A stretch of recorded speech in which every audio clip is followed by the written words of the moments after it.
Hello दोस्तों, स्वागत है आपका इस ऑप्शन बिजनेस गुरु चैनल में। और आज हम डिस्कस करने वाले हैं कि चार्ट को कैसे रीड करें, चार्ट को मल्टी टाइम फ्रेम में कैसे देखें और उस एनालिसिस के हिसाब से हम लोग कैसे ट्रेड एग्जीक्यूट करें, ये सब आज हम जानने वाले हैं। अगर आपने ये 3 वीडियो नहीं देखे हैं तो पहले ये 3 वीडियो देख लीजिएगा, क्योंकि इसमें सारा ऑप्शंस का बेसिक्स मैंने बताया है। तो पहले ये वीडियो देख लेंगे और बाद में अगर ये वीडियो देखेंगे तो आपको अच्छी तरह से पता चलेगा। तो दोस्तों, ये निफ्टी का स्पॉट चार्ट है। तो कोई भी चार्ट अगर आपको रीड करना है तो आप पहले चार्ट का ट्रेंड फाइंड कीजिए।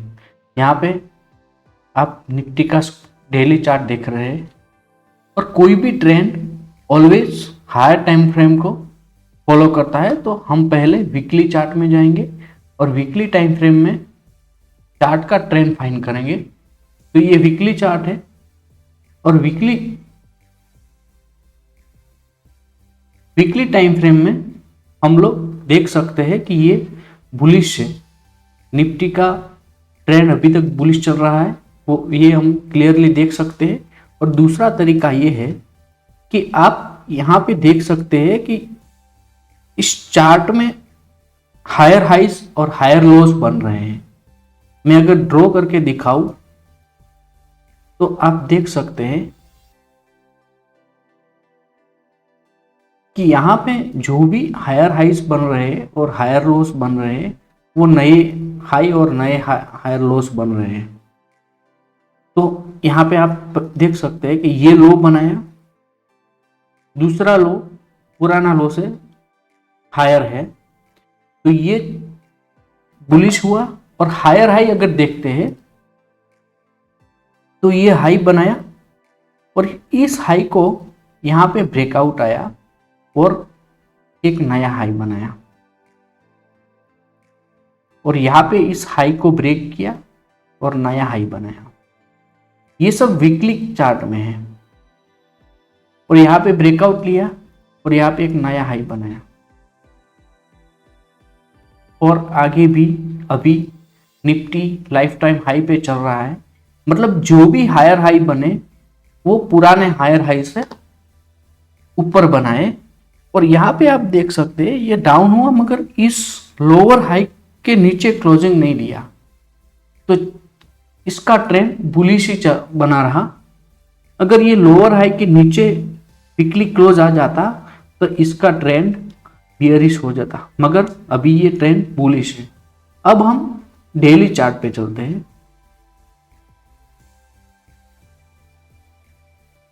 डेली टाइम फ्रेम में यहां पे आपको थोड़ा सा बियरिश लगेगा, क्योंकि डेली टाइम फ्रेम में इस 2 महीने के अंदर निफ्टी बियरिश हो गया था, मगर हायर टाइम फ्रेम में ये बुलिश है। अब दोस्तों, ये डेली टाइम फ्रेम का चार्ट है। तो डेली टाइम फ्रेम में आप अगर यहाँ तो हम क्लियरली देख सकते हैं कि हायर हाई और हायर लोस बन रहे हैं। यहाँ पे हम अगर देखेंगे तो आप डेली टाइम फ्रेम में यहाँ पे निफ्टी थोड़ा वीक देखने को मिल रहा है।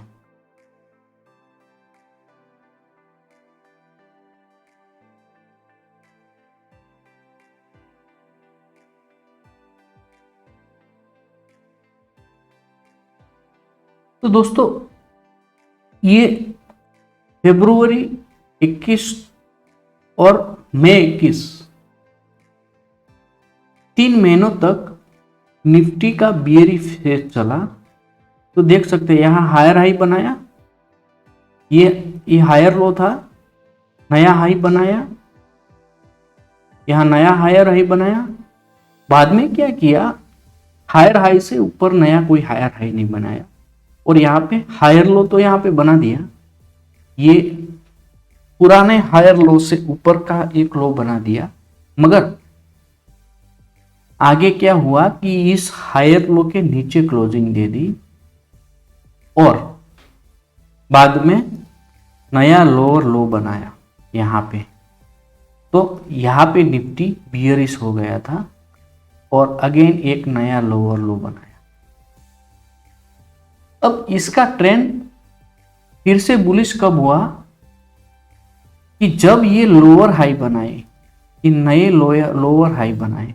यहाँ पे क्या किया उसने, नए हायर हाई बनाता रहा, यहाँ लास्ट हायर हाई बनाया और बाद में लोअर हाई बनाने लगा और यहाँ पे लोअर लो बनाने लगा। तो डेली चार्ट में निफ्टी ने कुछ वक्त बियरिश फेस चला और इस बियरिश फेस अगर हम प्राइस रेंज देखेंगे तो यहां से यहां तक लगभग 10% का क्रैश तो नहीं बोल सकते, करेक्शन आया। तो निफ्टी ने 10% तक गिरा, तब तक वो बियरिश फेस में रहा और बाद में क्या किया निफ्टी ने, यहाँ पे जो लास्ट में लोअर हाई था उस लोअर हाई के ऊपर एक नया हाई यहाँ पे बना दिया और यहां से निफ्टी का ट्रेंड हो गया बुलिश। यहाँ पे निफ्टी का ट्रेंड हो गया बुलिश। तो अगर जब आप पोजिशनल ट्रेडिंग करते हैं तो आपको डेली टाइम फ्रेम देखना है और अगर आप लॉन्ग टर्म इन्वेस्टमेंट करते हैं तो आपको ऑलवेज हायर टाइम फ्रेम को फॉलो करना है, क्योंकि अगर आपने लॉन्ग टर्म इन्वेस्टमेंट किया था और डेली टाइम फ्रेम में अगर जब ट्रेंड बियरिश हो गया और आपने अपने पोर्टफोलियो से कुछ स्टॉक्स बुक कर लिए तो हमने देखा कि वीकली चार्ट में तो बियरिश ट्रेंड दिखा ही नहीं। इसलिए अगर आप लॉन्ग टर्म इन्वेस्टर है तो आप always follow the higher time frame. अगर आप पोजिशनल ट्रेडर है, short term to medium term trader है, तो आप डेली टाइम फ्रेम को फॉलो कर सकते हैं। अब हम आवरली चार्ट में जाएंगे तो आवरली चार्ट में हम देख सकते हैं कि निफ्टी ने लगभग 2 महीने तक कंसोलिडेशन किया है। जून, जुलाई और अगस्त, जून और जुलाई पूरा 2 महीने तक निफ्टी ने यहाँ पे कंसोलिडेशन किया।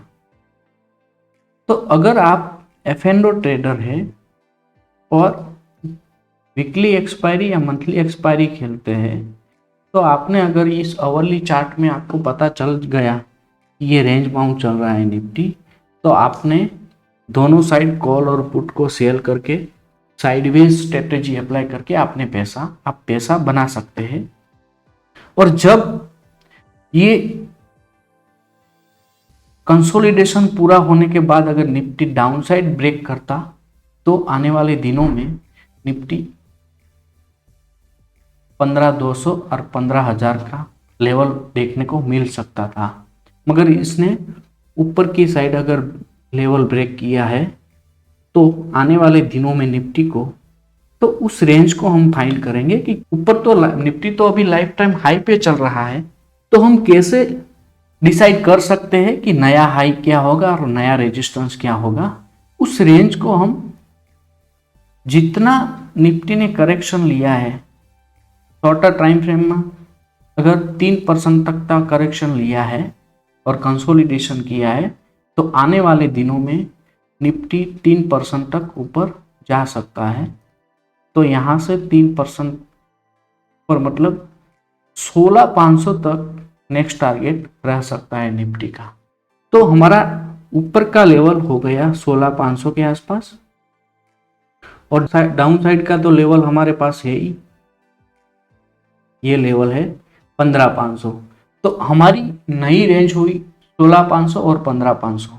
अब निफ्टी ने यहाँ से ब्रेकआउट तो लिया है, यहाँ से ब्रेकआउट लिया है तो निफ्टी यहाँ पे रिटेस्ट करने को आ सकता है, क्योंकि जब भी कोई स्टॉक्स या इंडेक्स ब्रेकआउट लेता है तो एक रिटेस्ट पीरियड रहता है उसका, तो रिटेस्ट करके आता है और बाद में पर चला जाता है।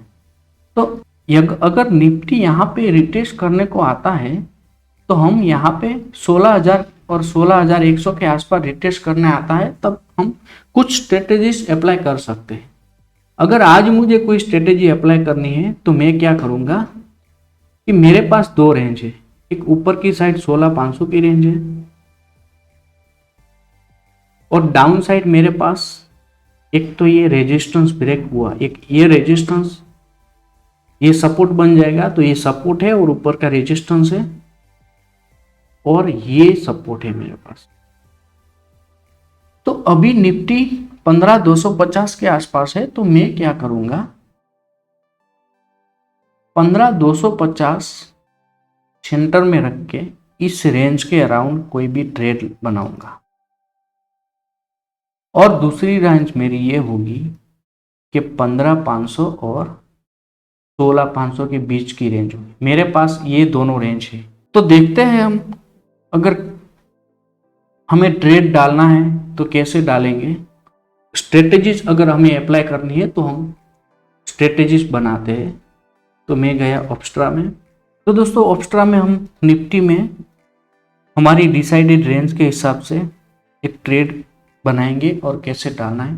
तो देखिए ऑप्शन मंथली एक्सपायरी है, हमारे पास रेंज थी 16,250 की रेंज थी, 250 पे अभी स्पॉट चल रहा है।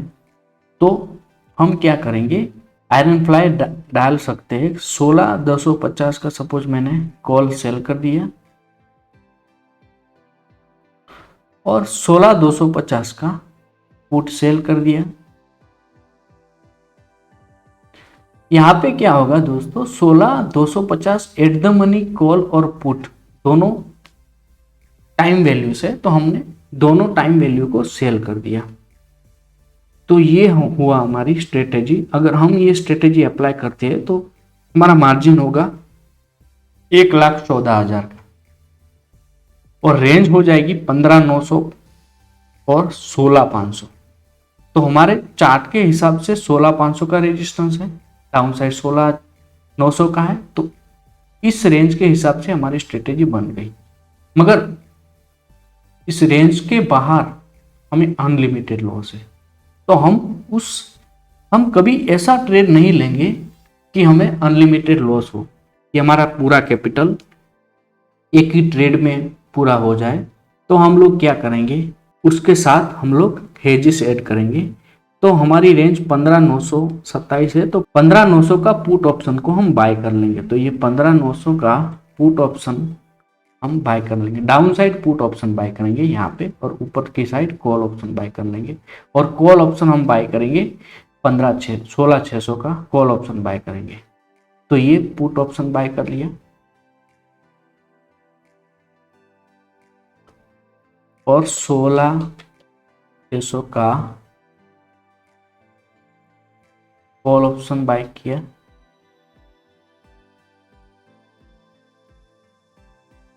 तो ये हो गई हमारी स्ट्रेटेजी कि मैक्सिमम लॉस 6,248 है और मैक्सिमम प्रॉफिट है 11,202 और मार्जिन भी कम हो जाएगा 53,000 के आसपास।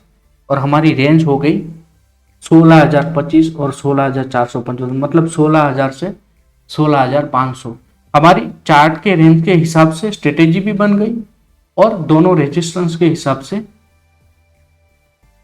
हमारी रेंज भी सिलेक्ट हो गई, हमारा मार्जिन भी कम हो गया और लॉस भी मिनिमाइज हो गया और लॉस डिफाइन हो गया। तो ये स्ट्रेटेजी हम लोग अप्लाई कर सकते हैं। और दूसरी स्ट्रेटेजी अगर आपको अप्लाई करनी है, सपोज यहाँ पे जब ब्रेकआउट आया तब आपने ट्रेड लिया होता, तो आप कैसे ले सकते हैं। इसको मैं रीसेट कर देता हूँ कि फ्यूचर आपको फ्यूचर में ट्रेड लेना है तो कैसे लेना है। तो फ्यूचर को आपने बाय कर लिया और इन द मनी पुट को बाय कर, क्योंकि आपने अगर नेकेड फ्यूचर बाय किया है तो ऊपर की साइड अनलिमिटेड प्रॉफिट है और डाउन साइड अनलिमिटेड लॉस है। अगर आपका 1 लाख कैपिटल है और निफ्टी डाउन साइड चला गया अगर 200-300 पॉइंट, तो आपका तो 25-30 हजार का लॉस हो जाएगा। वो आपके कैपिटल के 25% से भी ज़्यादा होगा। तो आपको कोई भी स्ट्रेटेजी अगर अप्लाई करनी है तो उसमें डिफाइन लॉस रखना है। तो आप उसके हेज से क्या करेंगे, हेजिस में आप सपोज अभी आप ट्रेड डालते हैं फ्यूचर का, तो फ्यूचर प्राइस चल रही है 16,250 के आसपास। फ्यूचर ऐड कर लिया आपने, अब उसके हेज में आप लोग पुट को बाय कर सकते हैं। तो इन द मनी पुट को बाय करना है आपको 16 400 का अगर आपने पुट बाय किया है और ऐड कर दिया तो आप देख सकते हैं यहाँ पे आपका लॉस मिनिमम हो जाएगा और ऊपर की साइड मैक्सिमम प्रॉफिट हो जाएगा। तो डाउन साइड आपका लॉस 5000 के आसपास है और ऊपर की साइड आपका अनलिमिटेड प्रॉफिट है। तो फ्यूचर बाय करके हेज करके ये भी स्ट्रेटेजी अप्लाई कर सकते हैं और इस चार्ट रीडिंग से आप लोग ट्रेडिंग शुरू कर सकते हैं। तो आपको ये मल्टी टाइम फ्रेम एनालिसिस समझ में आ गया होगा, कैसे चार्ट को रीड करना है। अगर आपको इन्वेस्टमेंट करना है तो आप ऑलवेज हायर टाइम फ्रेम को फॉलो कीजिएगा। अगर आप पोजिशनल ट्रेडर है तो डेली टाइम फ्रेम और आवरली टाइम फ्रेम को फॉलो कर सकते हैं। तो थैंक यू दोस्तों, अगर मेरा ये प्रयास अच्छा लगा है तो इस चैनल को लाइक, शेयर और सब्सक्राइब कीजिए और मुझे सपोर्ट कीजिए कि आने वाले दिनों में मैं कुछ बेहतर वीडियो बना सकूं और आप फ्री में आपको जो सारा नॉलेज दे सकूं। Thank you for watching.